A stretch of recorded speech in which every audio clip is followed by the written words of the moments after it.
pemuda itu bagaimana kira-kira?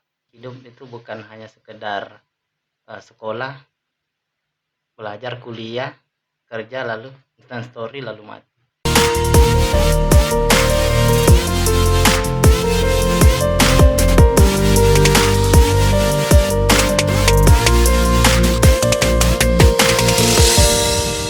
Assalamualaikum warahmatullahi wabarakatuh. Assalamualaikum warahmatullahi wabarakatuh. Kembali lagi ke channel kita Ikatan Lingkar Cendekia, dan pada malam hari ini kita akan sharing atau diskusi dengan saudara kita, yaitu Asrianto. Beliau adalah sekarang menjabat sebagai presiden ya mahasiswa Universitas Muhammadiyah Parepare periode 2020-2022 ya. 2021. Oh, 2021-2022. Nah, seperti yang ingin kita diskusikan pada malam hari ini tentang pemuda dan masa depan bangsa ya. Karena kenapa kita mengangkat tema tentang pemuda dan bangsa? Kita melihat situasi dan kondisi negara kita, bangsa kita hari ini itu ada sedikit gesekan ya, melihat bagaimana gerakan-gerakan mahasiswa yang lahir ya akhir-akhir ini, tepatnya pada tanggal 11 kemarin ya, sebagai bukti bahwa ada hal yang ingin disampaikan kepada para perwakilan hari ini, para perwakilan pemerintah kita hari ini. Dan itu semua tidak lepas dari gerakan dari pemuda itu sendiri. Berbicara tentang pemuda, ya, kalau kita definisikan secara terminologi, mungkin kita definisikan bahwa pemuda itu adalah orang yang memiliki umur yang dari 16 tahun sampai 30-an ya. Itu definisi umumnya, tetapi bagi saya sendiri bahwa pemuda itu adalah karakter ya, karakter yang harus dimiliki oleh setiap manusia. Nah, terkhusus bagi kita yang notabene dalam kategori itu, pemuda dan mahasiswa khususnya.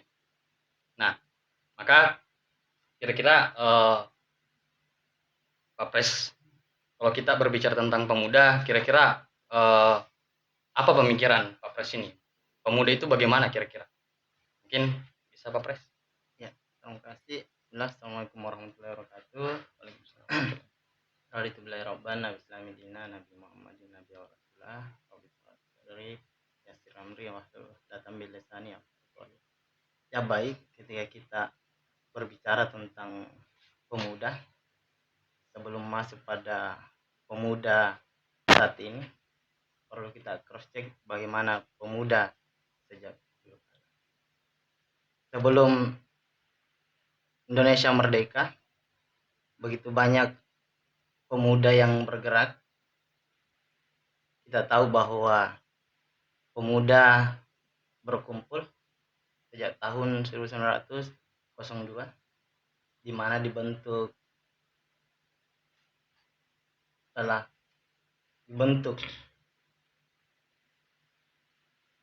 yaitu Budi Utomo, sehingga lama kelamaan dirinya berkembang sehingga pemuda bersatu mengikrarkan satu janji yang dikenal dengan Sumpah Pemuda di tahun 1928. Pemuda lagi-lagi berkumpul. Di situ pemuda juga berperan aktif bagaimana memikirkan bangsa ini, memikirkan Indonesia, dan pada saat itu masih zaman penjajahan. Kembali lagi kita melihat kemerdekaan di tahun 1945 yaitu pada tanggal 17 Agustus. Tak lain itu pemuda juga berperan pada saat itu. Nah, ketika kita melihat sejarah pergerakan pemuda dan mahasiswa, itu ada 4 sejarah, di mana pertama itu pada 1965 sampai 1966. Pemuda dan mahasiswa itu berjuang. Bagaimana mereka bergerak atas dasar kemanusiaan, atas dasar solidaritas, karena pada saat itu terjadi pembantaian di mana-mana. Dikenal sebagai Tritura ya, pergerakan 96. Nah, lambat laun terjadi lagi peristiwa 1998 di mana pemuda lagi-lagi turun ke jalan bersama-sama bagaimana reformasi itu terjadi. Tergulingnya Soeharto pada saat itu tidak lain juga pemuda yang bergerak bersama mahasiswa. Jalan lagi di tahun 2012 itu terjadi kenaikan BBM. Pada saat itu juga pemuda dan mahasiswa bersatu untuk bagaimana BBM ini tetap stabil. Bergeser lagi ke tahun 2019 terjadi pelemahan KPK dan juga ada undang-undang RKUHP. Itu juga mahasiswa turun karena melihat pemerintah tidak lagi mengeluarkan kebijakan-kebijakan yang pro terhadap rakyat, sehingga mahasiswa pada saat itu juga berkumpul untuk bagaimana gerakan itu masih ada. Nah, ketika kita melihat hari ini gerakan mahasiswa dan pemuda bahkan masyarakat turun karena begitu banyak kejanggalan yang terjadi di negara ini. Begitu banyak permasalahan yang sangat merugikan bangsa Indonesia. Kalau kita melihat beberapa permasalahan terkait dari bahan pokok, BBM, dan lain sebagainya itu mengalami lonjakan, sehingga mahasiswa dan pemuda bersatu lagi kembali. Karena ada dua persepsi persoalan gerakan yang baru-baru ini terjadi. Apakah kita melihat bahwa isu ini adalah isu yang saling bertolak belakang, ada yang pro, ada yang kontra, sehingga terjadi pelemahan antara mahasiswa, tidak menyatunya mahasiswa, ada yang turun, ada yang tidak. Itu menjadi pertanyaan besar, karena mereka takutkan jangan sampai isu ini adalah isu yang berbau politis. Sampai ada yang ya, salah satunya jabatan 3 periode itu menjadi pertanyaan besar. Yang sampai yang turun bahwa mereka yang ditunggangi oleh para elit politik yang akan mencalonkan nantinya. Betul. Ada pula yang mengatakan bahwa konstitusi itu harus ditegakkan. Ketika ini betul-betul berjalan, maka kita menyalahi konstitusi. Kira itu untuk sementara. Betul ya. Jadi memang dari proses gerak sejarah ya bangsa kita itu tidak lepas dari peran pemuda ya. Bahkan awal berdirinya negara kita bahkan sampai hari ini yang mengawal proses pemerintahan kita ya kan, yang mengawal proses kebijakan setiap yang muncul di negara kita itu adalah para pemuda ya. Yang dimana kita selalu mengatakan bahwa pemuda itu adalah sebagai apa ya, dia statusnya adalah posisi pertengahan ya antara kaum elit dan kaum awam ya, yang dimana pemuda itu berperan harus menyadarkan kaum awam ya tentang apa yang dilakukan oleh para kaum elit dalam hal ini yang menjadi perwakilan negara kita, perwakilan bangsa kita, yang dimana dia memiliki visi dan tujuan untuk menjawantahkan keadilan. Nah, tetapi dalam proses bergeraknya sejarah itu pasti ada dinamika yang terjadi, pasti ada sesuatu yang pro dan kontra seperti tadi yang diceritakan saudara Pak Presma ya. Nah, jadi ada hal yang harus dari diskusi tadi itu, ada hal yang harus dimiliki oleh pemuda ya, karakter yang harus dimiliki pemuda sebagai bukti bahwa memang dia adalah pemuda ya kan, bukan hanya secara biologis bahwa dia pemuda, tetapi ada secara ideologis bahwa dia adalah pemuda. Itu agen oke, ya kan? Dia adalah orang yang betul-betul mampu menjadi pertengahan ya antara masyarakat awam dan masyarakat elit. Ya. Nah, apalagi dengan kondisi seperti ini, bagaimana negara kita ya. Tapi diskusi kita tidak spesifik kepada situasi negara kita khususnya tadi itu, tetapi kita ingin bagaimana memberikan motivasi kepada pemuda hari ini ya, apakah itu dari dimensi politik, dimensi ekonomi, dimensi sosial ya, bahwa pemuda itu tidak tidak seharus, apalagi zaman ini ya, zaman yang serba ada ya, difasilitasi semua kita ya kan, HP apa dan lain sebagainya, apalagi terkenal istilah-istilah bahwa ya, baring saja, tidur saja, pemuda tidak ada kerja ya kan, anak rebahan ya kan, itu yang apa ya, itu masuk dalam kategori pemuda atau tidak ya kan, itu tanda tanya.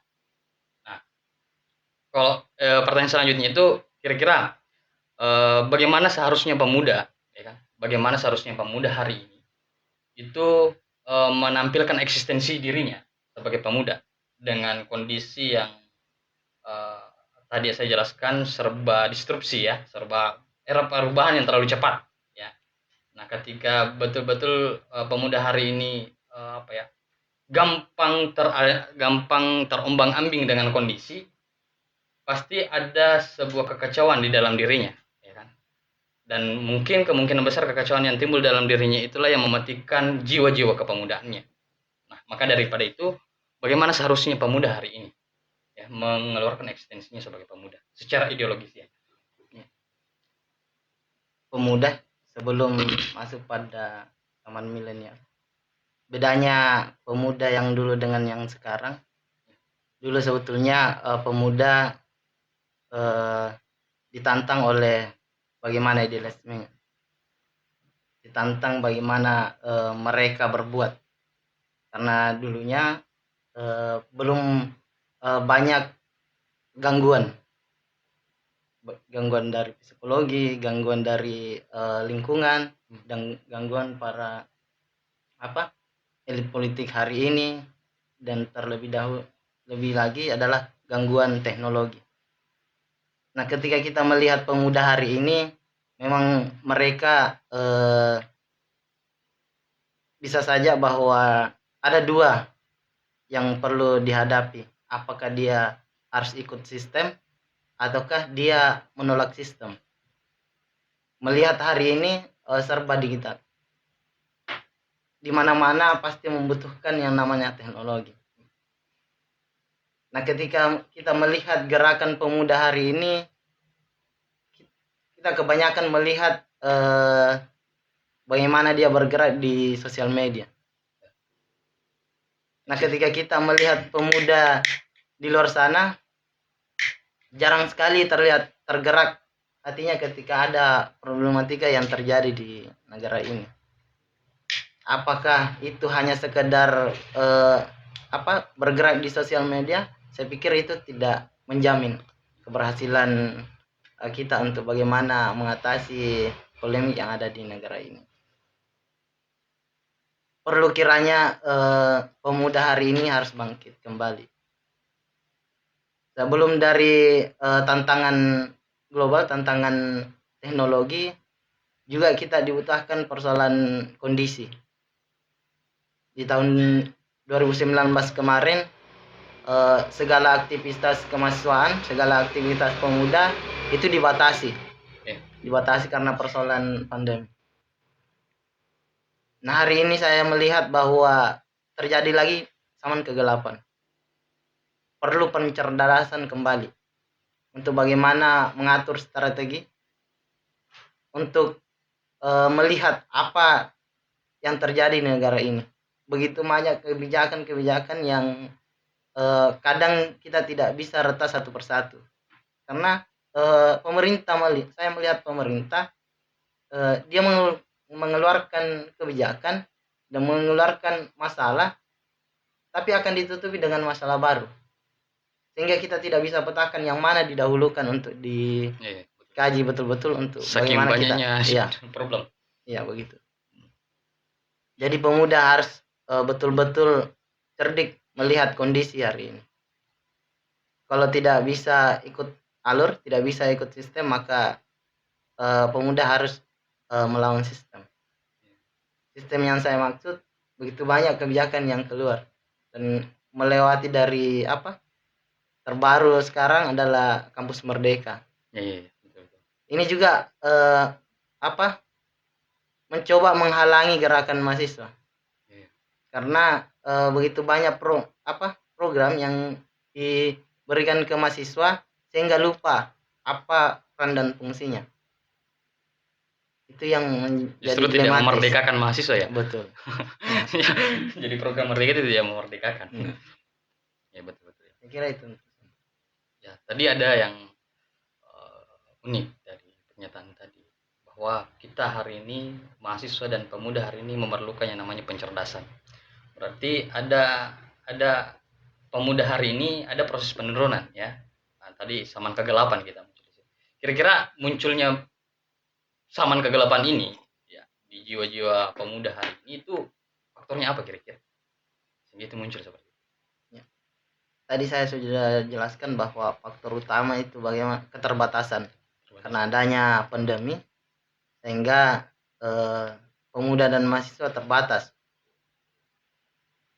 Karena melihat kondisi saat ini untuk pencerdasan perlu adanya semacam forum-forum diskusi, perlu adanya semisal baca buku itu perlu sekali. Tapi melihat kondisi pemuda hari ini sangat kurang.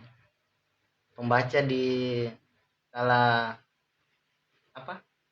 Sulawesi memang saya melihat memang sangat kurang ya. Iya.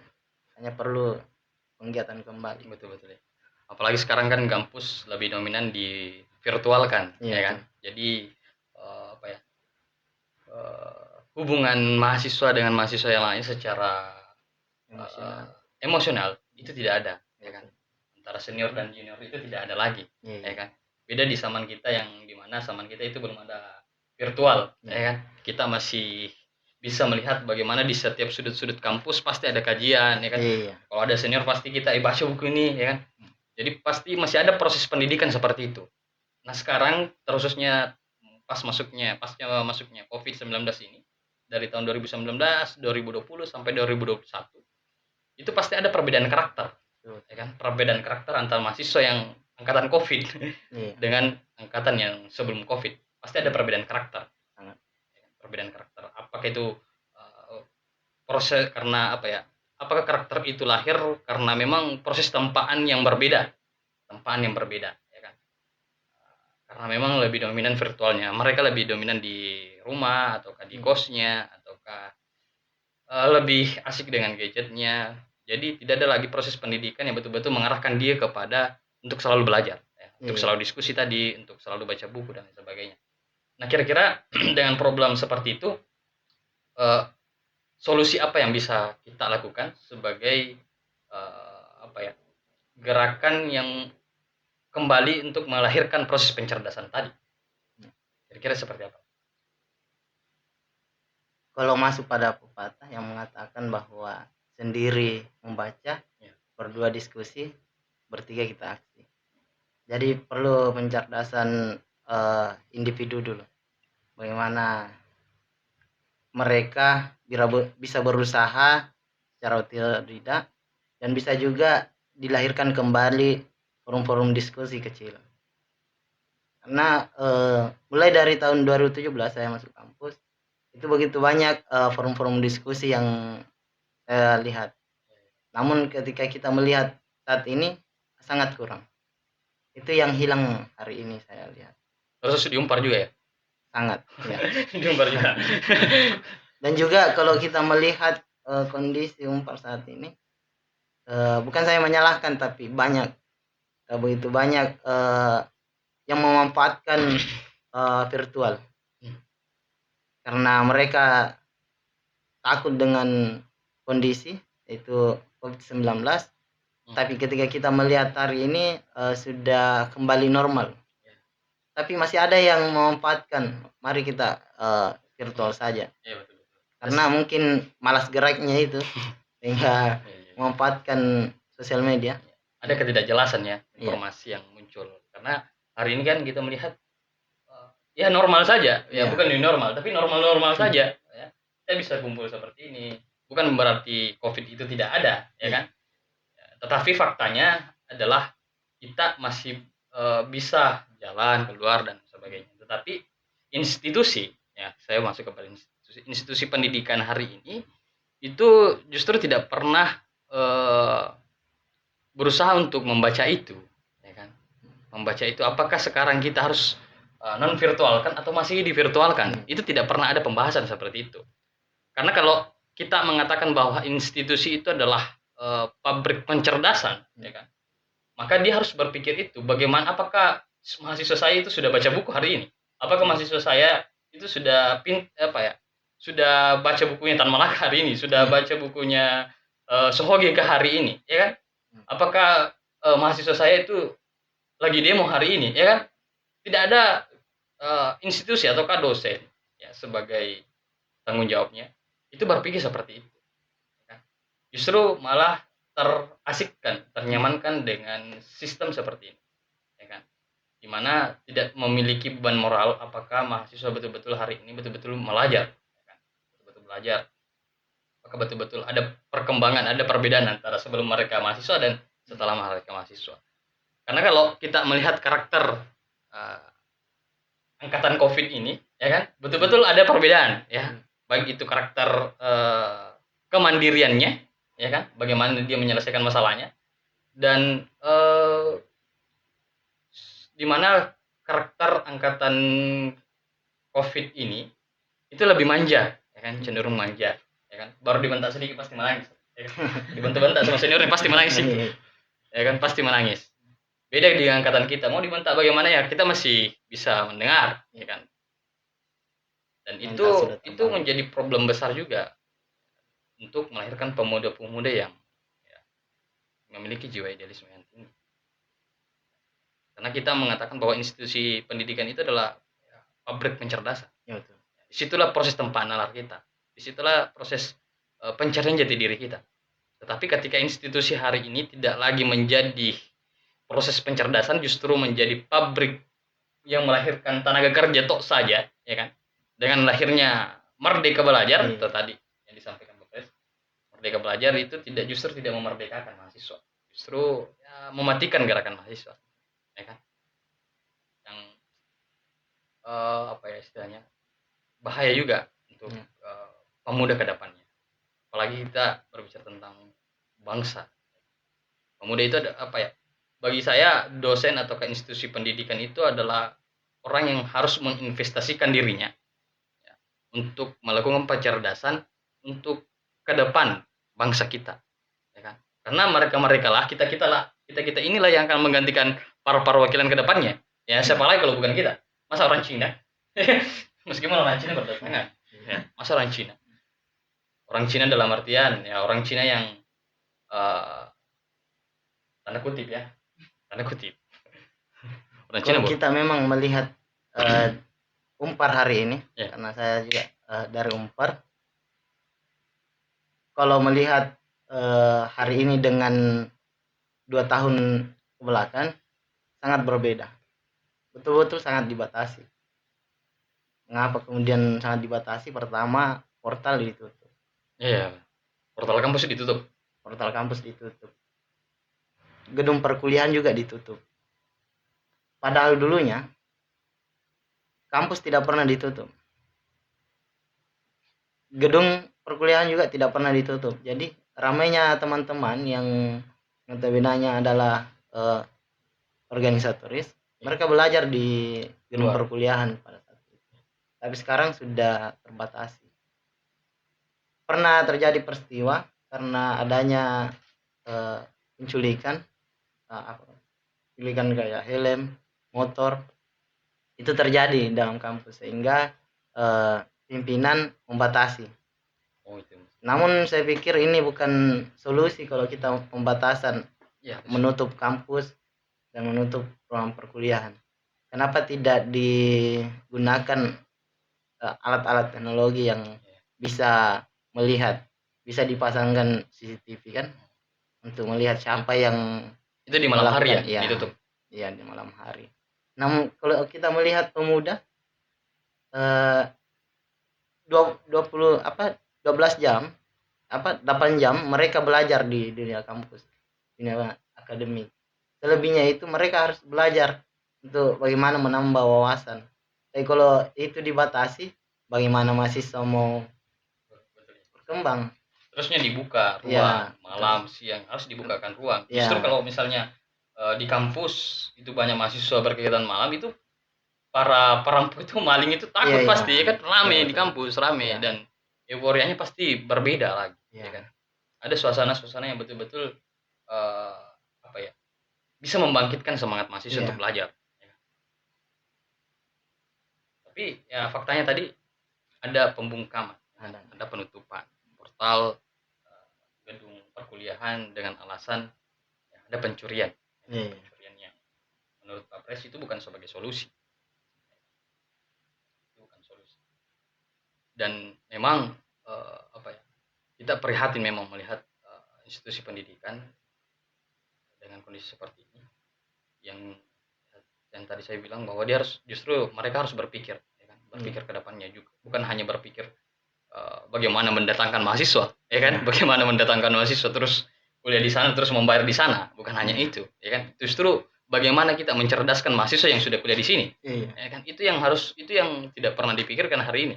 Justru kita hanya berpikir di luar, memasukkan mereka, terus ketika mereka masuk institusi, ya institusi apa, para dosen atau institusi itu tidak lagi memikirkan itu. Ya, tidak semua dosen sih, tapi pasti lebih dominan lah. Ya kan, apalagi kalau dengar-dengar cerita-cerita mahasiswa-mahasiswa yang ya kritis lah, ya kan. Iya. Itu pasti apa ya, ditanya ataukah dimatikan karakternya, ya kan. Kau dari mana? Kenapa bertanya seperti ini, kan? Itu masih ada. Iya. Itu masih ada. Itu masih ada. Kira-kira di Unpar bagaimana? Apakah masih ada dosen-dosen seperti itu kira-kira?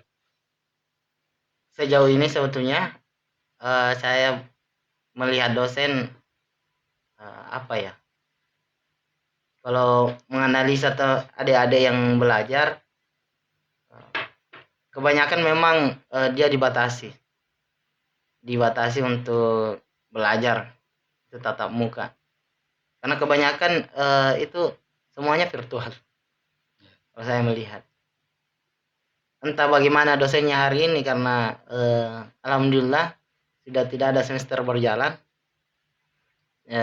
Tinggal tunggu selesai jabatan baru menyelesaikan studi.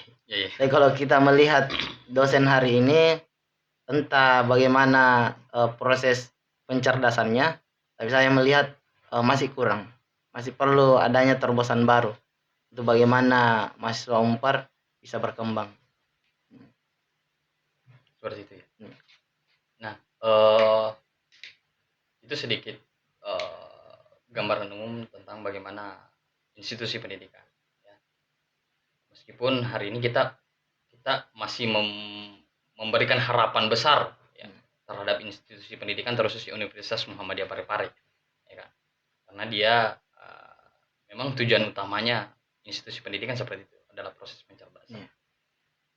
Nah, kita kembali kepada persoalan pemuda. Kira-kira itu satu variabel, itu satu sisi bahwa institusi juga memiliki peran penting dalam proses membangkitkan mahasiswa, jiwa-jiwa mahasiswa, jiwa-jiwa pemuda ya, yang bersifat idealisme. Dan ada satu variabel lain, yaitu organisasi. Nah, ketika kita berbicara tentang organisasi dan mahasiswa, kira-kira Pak Pres bagaimana minat mahasiswa hari ini ya, di dunia berorganisasi? Apakah mengalami penurunan ataukah sebaliknya? Kalau saya menanggapi bagaimana organisasi kemahasiswaan hari ini, sangat miris. Kenapa kemudian saya katakan sangat miris? Karena kurang lagi peminat adik-adik untuk masuk di organisasi kemahasiswaan.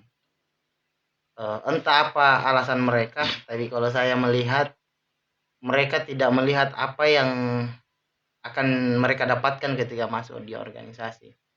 Karena melihat organisasi hari ini, begitu apa ya, mungkin karena adanya keterbatasan sehingga kurangnya kegiatan kemahasiswaan, kurangnya kegiatan lembaga, sehingga adik-adik melihat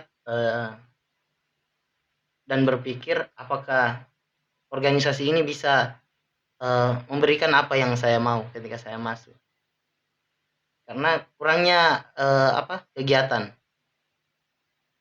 Nah, kalau kita melihat hari ini sudah tidak adanya keterbatasan karena pemerintah sudah izinkan untuk berkegiatan, bahkan segala macam kegiatan itu bisa dilakukan.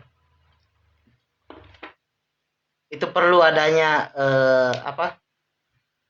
penarikan kembali bagaimana fungsi organisasi hari ini, karena melihat organisasi sangat kurang kegiatan. Ya. Mungkin mereka masih berpikir kira-kira apa kegiatan yang layak untuk dijalankan sekarang, karena setelah terjadi musim yang tidak kita harapkan itu terjadi.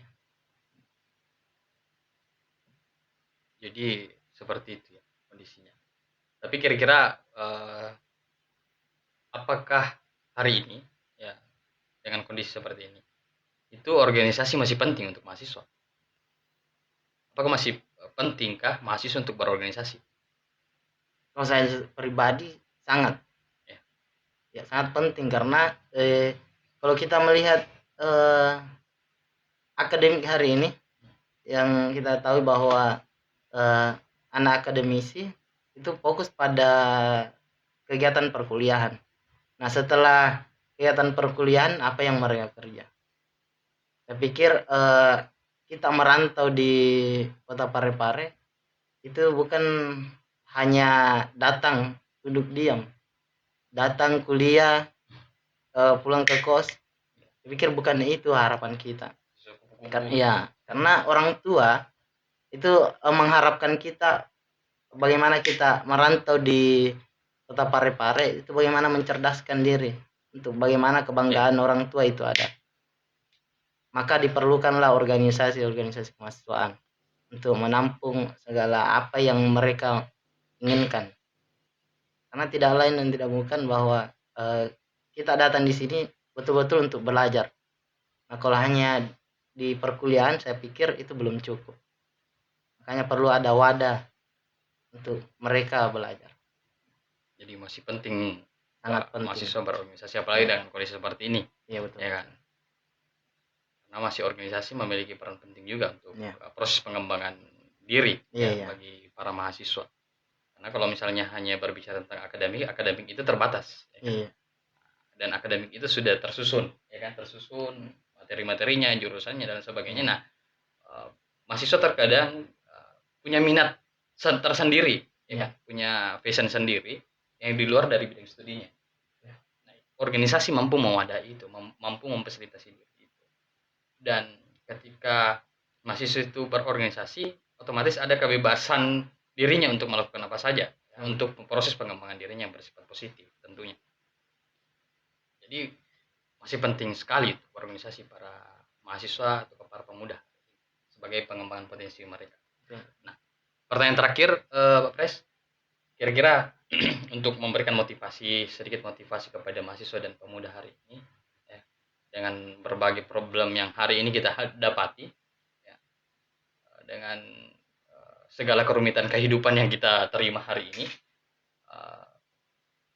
dan segala cobaan yang mungkin kita lihat pada hari ini juga, mungkin sedikit motivasi atau memberikan sedikit motivasi kepada pemuda dan mahasiswa untuk membangkitkan gairah mereka untuk kembali kepada jalur pencerdasan ya, jalur pencerdasan. Mungkin bisa?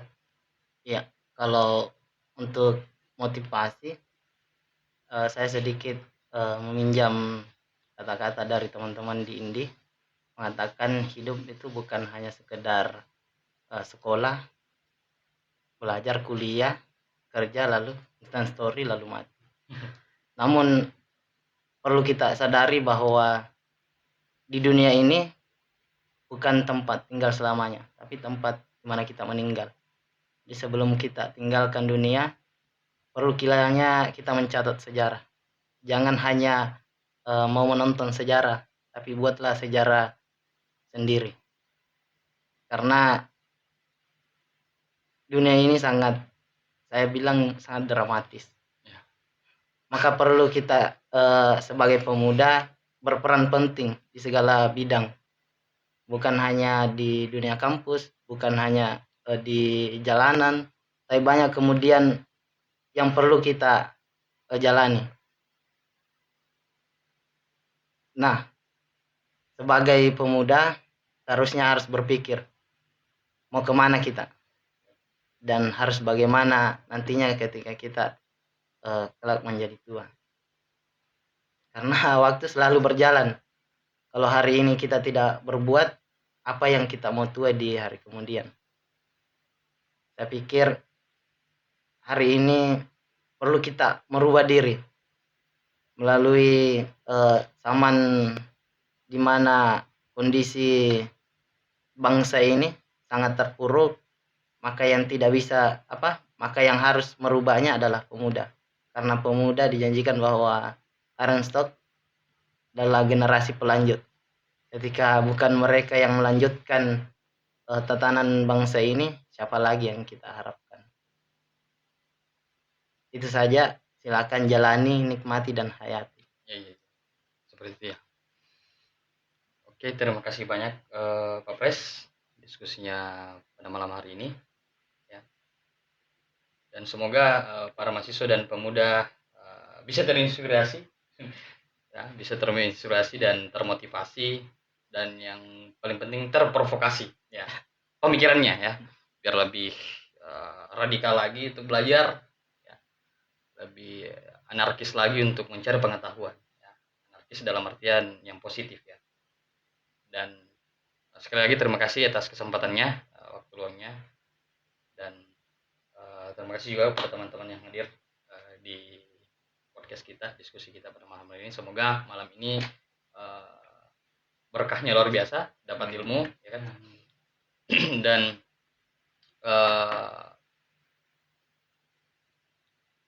terima kasih juga kepada teman-teman tim Ikatan Lingkar Cendekia, ya.